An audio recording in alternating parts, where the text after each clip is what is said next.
ঈদের প্রসাধনী সামগ্রী কেনাবেচার খবর জানবো এবার। রংপুর থেকে সরাসরি যোগ দিচ্ছেন সহকর্মী মাহমুদ রাফিন। রাফিন, শেষ সময়ের বেচাকেনা কতটা জমজমাট হয়ে উঠেছে এবং সেই সাথে জানাবেন ২৯ রমজান আজকে মেহেদির পাশাপাশি আর কোন প্রসাধনীতে ক্রেতাদের ঝোঁক দেখতে পাচ্ছেন? ইমা আজ সারা দেশে কোথাও চাঁদ দেখা যায়নি, সেই হিসেবে ঈদের আরও একদিন পাচ্ছে। আমরা মার্কেটে যেটি দেখছি যে ফুটপাথ থেকে শুরু করে বড় শপিং মল পর্যন্ত প্রতিটা দোকানের কিন্তু একদম মার্কেটের গেট থেকে শুরু করে বড় দোকানগুলো পর্যন্ত মেহেদি বিক্রি বেড়েছে। পাশাপাশি কিন্তু অন্যান্য প্রসাধনী সামগ্রী সেগুলো বিক্রি কিন্তু বেড়েছে। বিশেষ করে শেষ দিনের বাজার হিসেবে কিন্তু প্রত্যেকটি দোকানই এখন অত্যন্ত ভিড় লক্ষ্য করা যাচ্ছে। বিশেষ করে এবার দেশীয় ব্র্যান্ডের যে মেহেদিগুলো রয়েছে সেগুলো বেশি বিক্রি হচ্ছে। বিশেষ করে শাহজাদি, মমতাজ মেহেদি, স্মার্ট মেহেদি, কাবেরী সহ নানাবিধ মেহেদি বিক্রি হচ্ছে।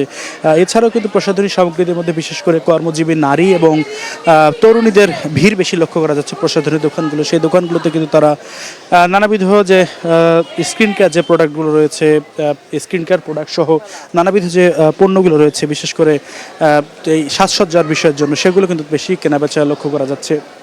এছাড়াও কিন্তু আমরা যেটা দেখছি যে ব্যবসায়ীদের সাথে কথা বলে সকাল থেকে সন্ধ্যার আগ পর্যন্ত ভিড় বেশি থাকে এবং ইফতারের পর একটু ভিড় কম থাকলেও কিন্তু রাত বাড়ার সাথে সাথেই কিন্তু ভিড় বাড়ছে প্রসাধনী দোকানগুলোতে। বিশেষ করে মধ্যরাত পর্যন্ত কিন্তু বেচা বিক্রি চলছে। আমরা যেটা দেখছি রংপুরের জেলা পরিষদ সুপার মার্কেট, নবাবগঞ্জ বাজার, আরএমসি মার্কেট সহ নানাবিধ ব্র্যান্ড শপগুলোতে কিন্তু তরুণীদের ভিড় এবং কর্মজীবী নারীদের, সব বয়সী নারীদেরই ভিড় রয়েছে।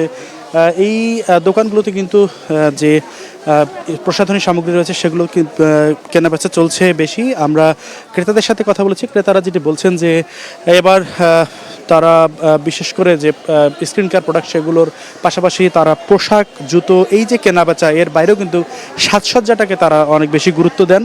সেই সাজসজ্জাকে গুরুত্ব দিয়ে কিন্তু তাদের এই যে ঈদের আনন্দকে পরিপূর্ণ করার যে ইচ্ছা সেটি দিয়েই কিন্তু আসলে তারা এই প্রসাধনী বাজারে কিন্তু আসলে ভরপুর। বিক্রেতারা বলছে যে আরও একদিন যেহেতু পাওয়া গেল সেহেতু পরবর্তী দিনেও তারা আসলে বেচা বিক্রি করবেন। এবছর দেশীয় এবং বিদেশি উভয় ব্র্যান্ডেরই উভয় যে প্রসাধনী সামগ্রী সেগুলোর কেনাবেচা বেশি লক্ষ্য করছেন তারা। এই ছিল আমার কাছে রংপুর সুপার মার্কেট থেকে সর্বশেষ। রাফিন, আপনাকে অসংখ্য ধন্যবাদ।